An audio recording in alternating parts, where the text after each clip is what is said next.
কিরকম মানে কেন রে? এটা একটা মানুষ এবারে একটা মায়ের প্রেমে পড়া মানুষটা পাগল হয়ে গেছে আরে একটা মায়া প্রেমের পরে এত পাগল হয়, আমি তো কোনো সময় দেখিনি গা। তুই জানোস আমি মতো একটা মেয়ে প্রেম করি, আচ্ছা 4 বছর হয়েছে রিলেশন। কি রে মামা তুই 4 বছর ধরে একটা মায়ের রিলেশন করস, তুই তো আমার কোনো সময় কইলি না। আরে মামা যে মেয়ে প্রেম করি ওই কইছে এই বিষয়টা পার্সোনাল লাগছে, এলে তো ওরা জানে না কা।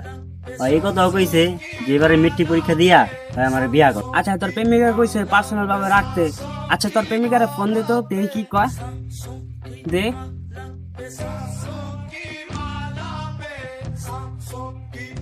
হ্যালো। হ্যালো, তুমি কই? আজকে আমারে দেখতে আইছো? হ্যাঁ আমার ফোনে টাকা ছিল না, তাই তোমারে ফোন দিয়া কইতে পারি। এটা আবার